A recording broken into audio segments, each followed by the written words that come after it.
Stay tuned for Legal Straight Talk.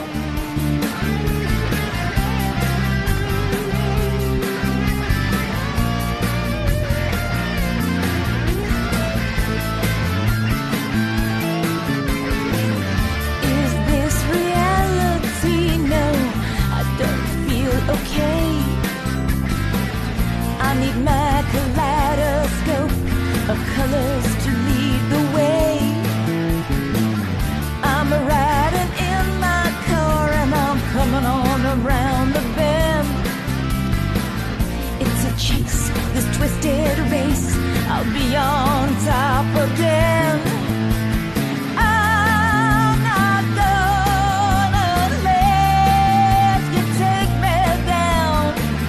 Gonna be the whole 9 yards or nothing.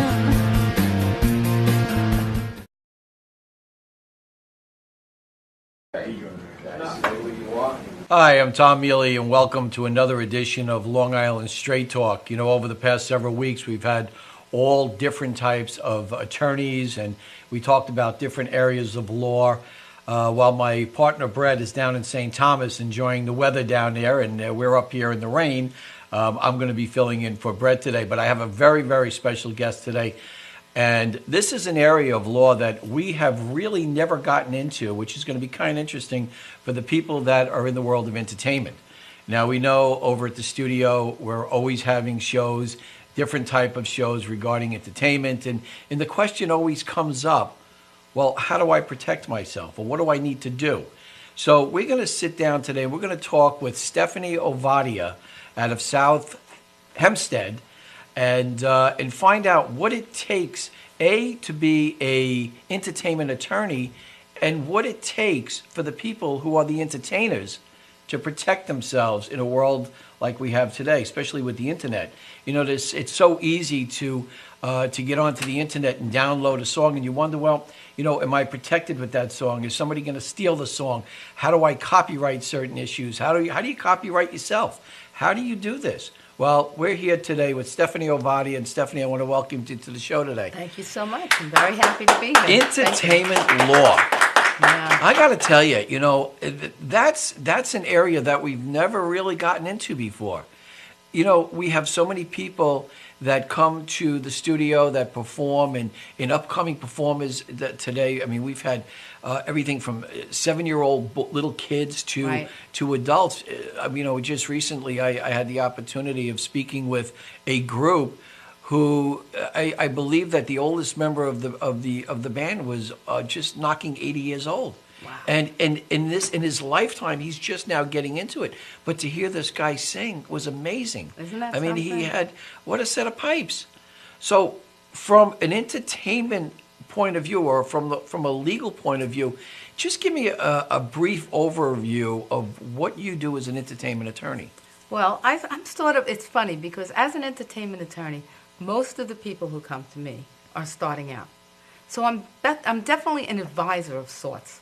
I start from the beginning, and that's what I want to do tonight. I want to tell everybody who's out there, who's thinking about the entertainment field, where to start and where do you start. Most important thing, and I'm going to tell you the absolute most important thing, is your name. It sounds like such a simple thing, but a lot of people don't use their birth names. They choose another name. Most important thing is that you choose a name that you can have a couple of different things happen at the same time. Number one, you want to trademark that name. Very important, because that becomes who you are.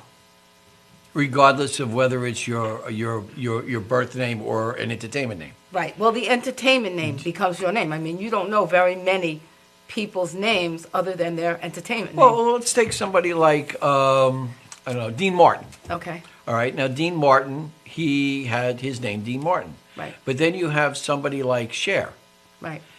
I don't know Cher's name. Do you know her name? I don't know her name. I don't So either. is it better to utilize your birth name, or is it better to utilize a stage name? But whatever name you choose, you stick with. Right, you stick with. Well, you know You what? mark it, it's an you interesting- brand it. Right, but it's an interesting point you bring up because there's a singer, Lana Del Rey. I don't know if you've ever heard of Lana Del Rey. No. She's a young singer. This is Lana Del Rey. And she started out with the name Lizzie Grant. That sounds like an okay name to me. But as Lizzie Grant, Lana Del Rey couldn't sell records. She just couldn't sell records because Lizzie Grant didn't work. But Lana Del Rey is a star. So the So name... Lizzie Grant was her real name. Her real name. And Lana Del Rey is her stage name. Right.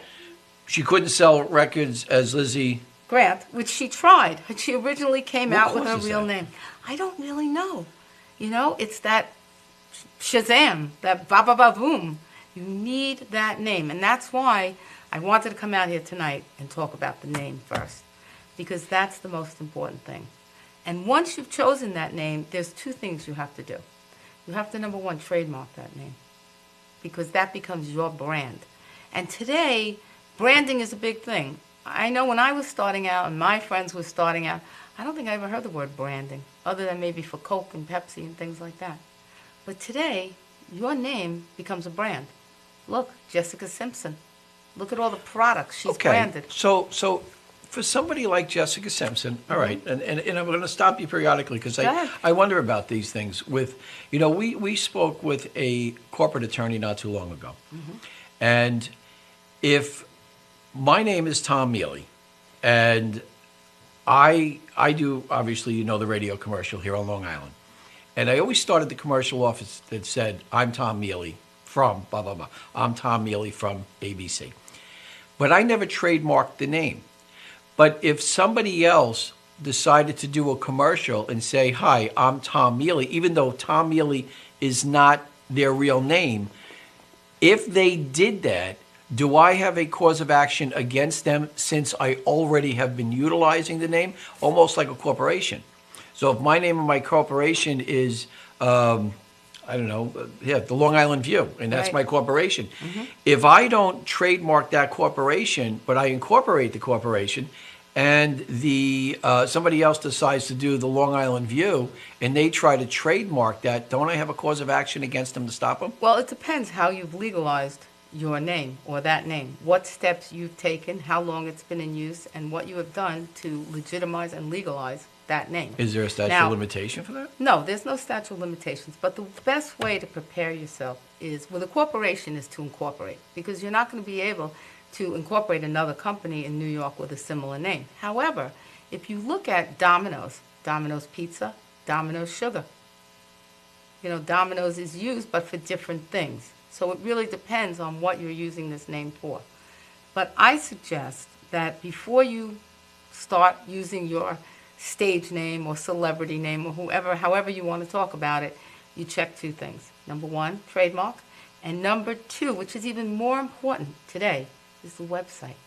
You need to be I agree. able to get that website and to own that website, because that's how you brand yourself. All your information is coming out on your webpage. And that's why it's very important that you're able to do both those things. So, after you choose this name, you're going to check two things before you're going to say, hey, I'm whoever. You're going to check two things. You're going to check to make sure that you can trademark that name, that it's available, and you're also going to make sure that that website is available. Because if both of those are not available, choose a different name. Let's get back to trademarks for a minute, because I think generally when people hear the word trademark, it throws up a flag of dollar signs. The reality is that to trademark a name really is not Cheap. that expensive. $150. It's very inexpensive.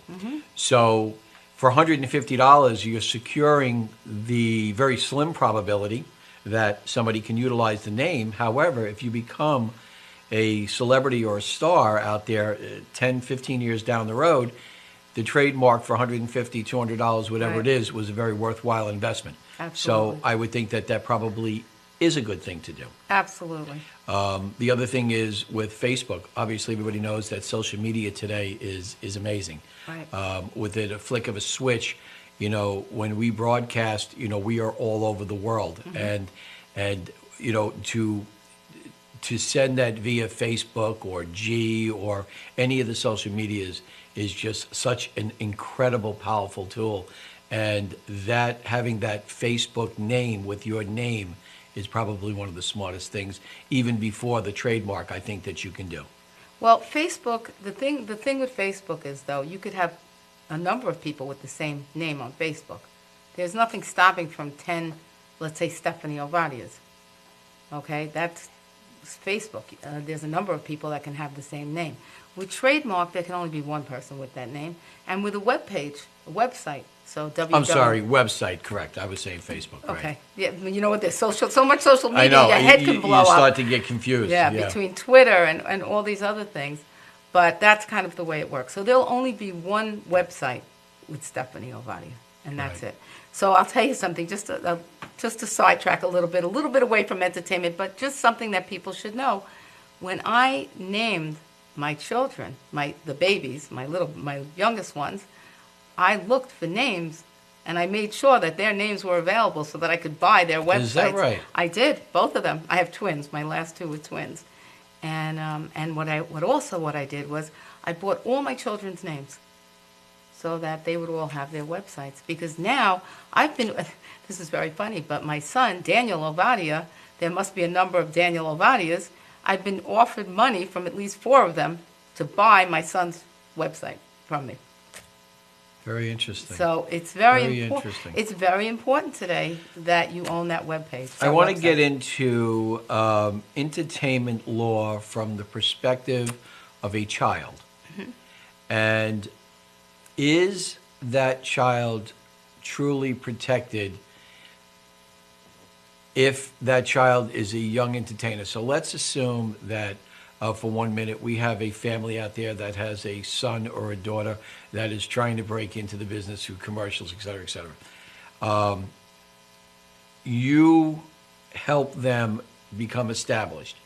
What is the difference between a child and having a parent sign on behalf of that child, and when does that become a non-binding issue if that child continues to grow in this business? Okay, that's a good question.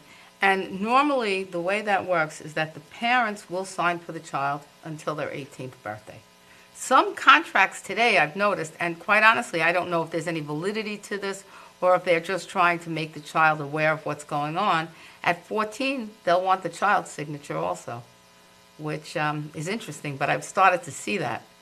But the parents become responsible, and they have to make sure that this child is where they're supposed to be, when they're supposed to be there. And if the child, let's assume this child is 17 years old and didn't sign as a 14-year-old, and the parents now are still responsible for all the contracts. For the contracts. Is the that's- child responsible for the The contracts? child is not really responsible at that age until the age of 18. But a lot of times, these contracts will convert when that child is of the age. And where you they'll set sign that it. up. Yeah, we set that up. So let's take one of the networks. Let's take The Big Bang Theory. Big Bang don't know Theory. You don't know The Big No, Bang I don't know Theory? that show, Oh, but- my God. Everybody knows The Big Bang Theory. Okay, let's take a show that you picked the show.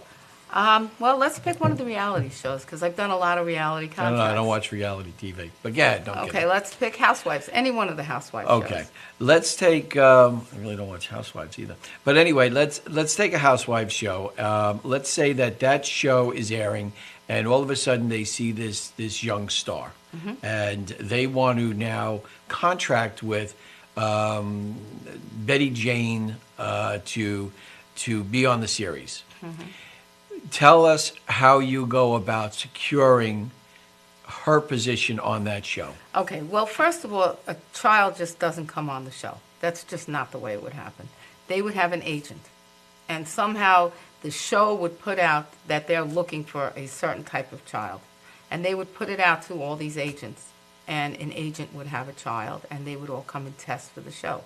Now, the child will normally have an agent.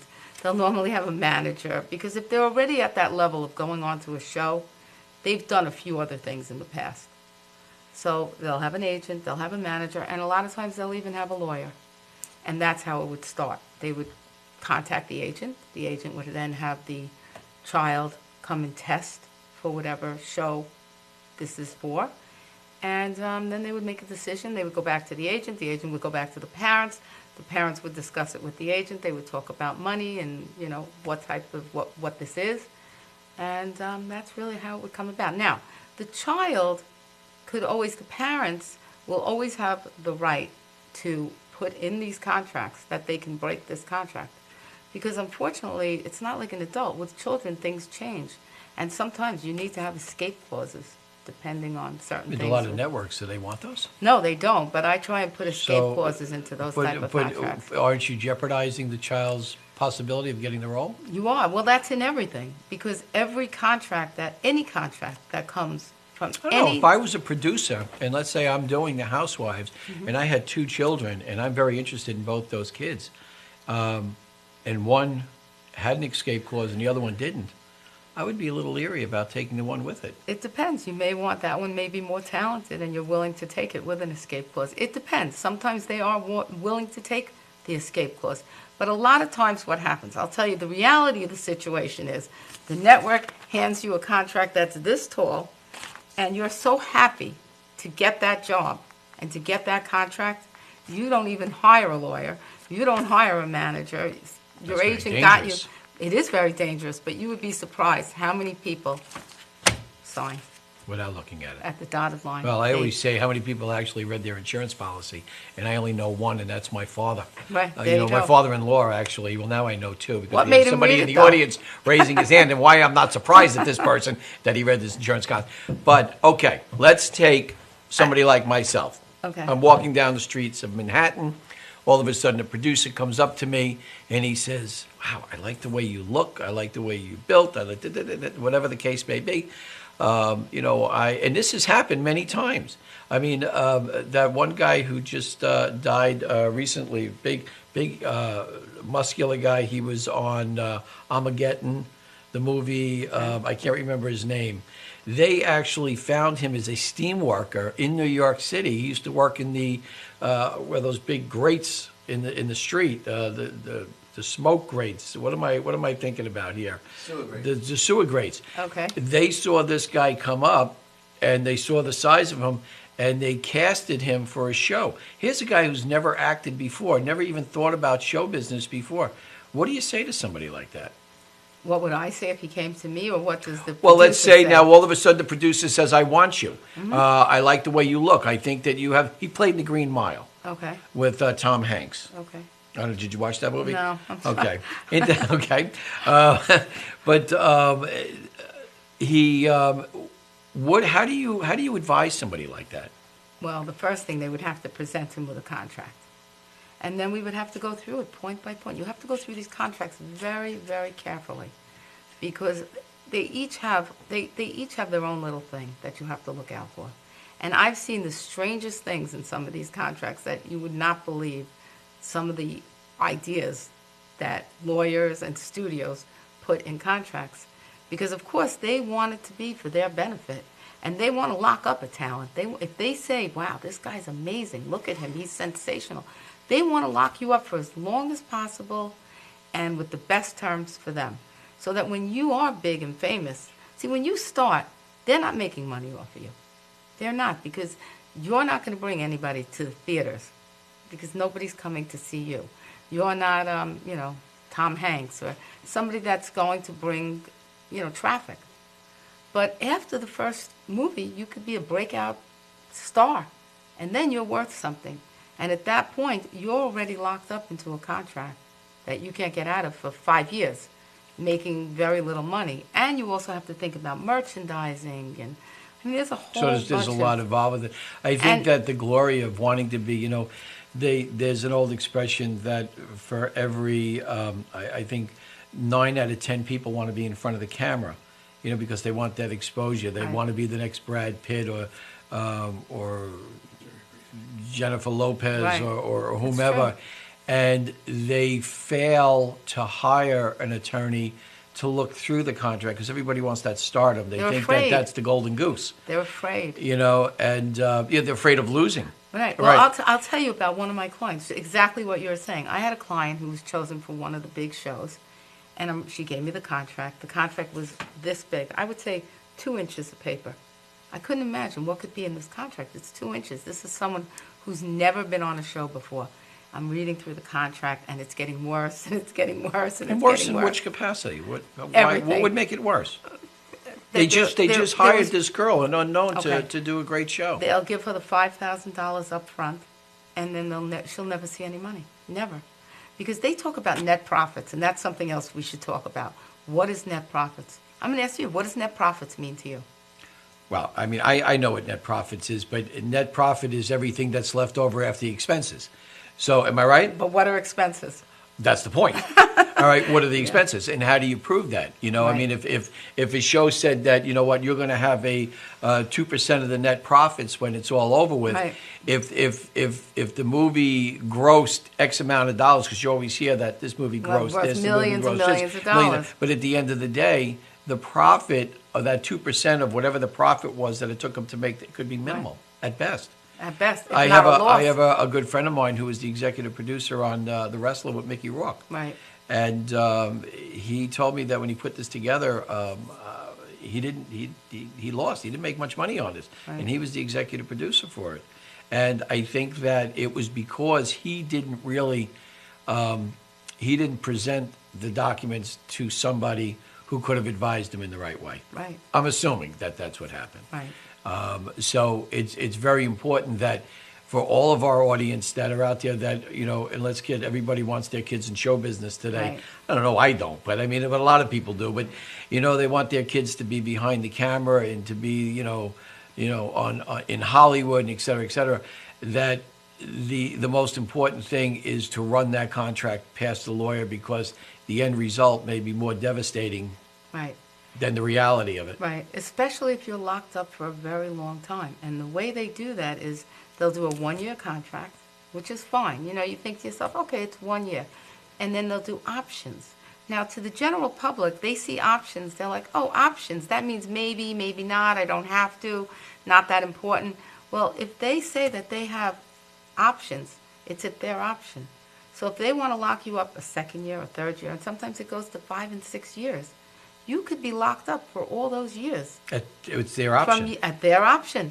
It's not at your option, it's at their option. And the problem is the general public doesn't understand the word option. They think that's maybe, like a maybe word, you know? But option... It's optional. It's not optional. It's not optional. Option is completely different. Exactly. Right. Exactly. Yeah, there's some, you know, very, very important things that I think that people have to look at. And I know that even, you know, the shows that we do, you know, I have certain contracts that I like people to sign, and just to protect me Right. from certain issues. But if you were to give the audience advice on their kids, if they want to get them into show business or commercials, what would the best piece of advice that you could give? Okay, the best piece of advice would be to deal with very reputable people. You need to deal with a reputable agent. You need to deal with a reputable manager, and you must. There is under no circumstance should you sign a contract for your child without an attorney reviewing that contract.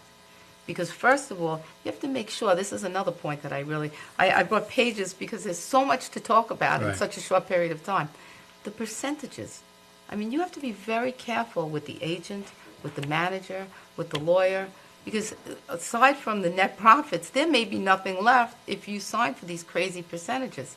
Some of these people could get percentages up to 25%, and there'll be very little left. Another thing, and just another point to the audience to think about before you sign one of these contracts, you need to carve out what you did before so that it's in black and white, that nobody is going to get a piece of what you did before. That's yours alone, without. That's an amazing, I didn't think of that. It's very important. And you know how many people then end up sharing in profits that they were making before they even began? That they even had anything to do. Yeah. We have a few minutes left. Last thing, talent agencies. Right.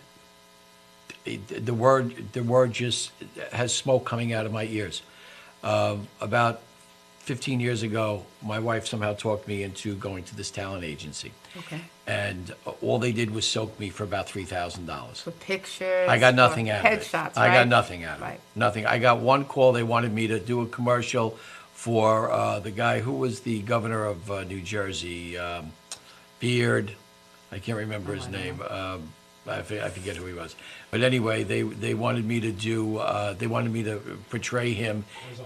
Corzine. Oh, right, In okay. a commercial. And it was the most ridiculous commercial that I've ever done in my entire life. In fact, I walked off the set. They wanted me to wheel a wheelbarrow in with a bunch of money in it, and I was supposed to be Corzine with the wheelbarrow. Oh, my goodness. And about after the second or third, I said, you know what, I've had it. I'm out of here.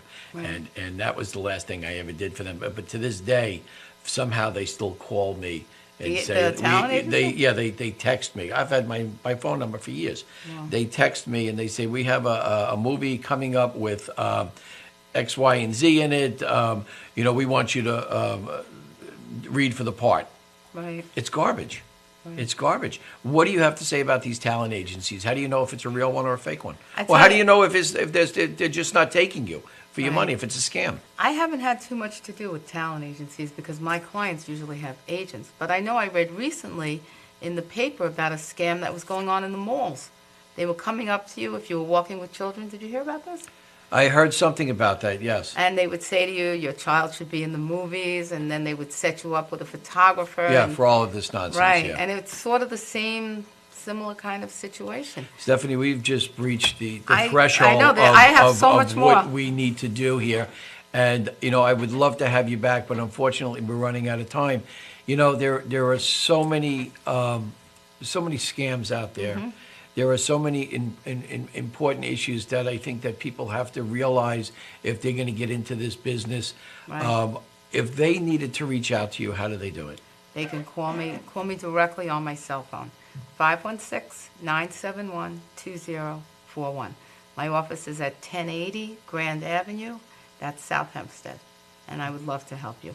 Yeah, like I said, everybody wants to be in the movies these days, and everybody wants to be in front of the camera.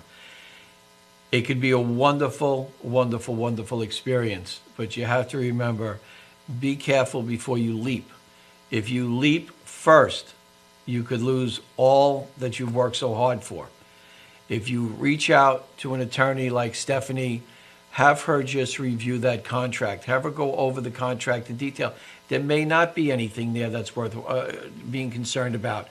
But in the event that there is something, and she just explained to us how many serious issues can be hidden within these contracts that they don't want you to see, reach out to her, make sure, be safe, get that email address, very important, get your name trademark, and start your career off on the right foot. I'm Tom Mele for another edition of Legal Straight Talk. We'll be back next week.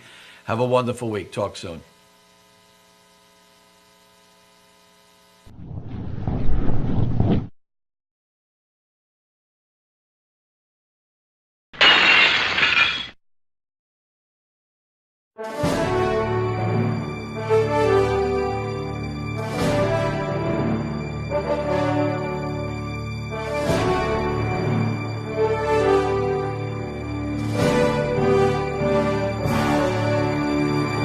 Hi, I'm Jerry Parisi. Join Tom Mele and Tommy Marr right here on Cablevision Channel 20 each week for an interesting episode of The Long Island View.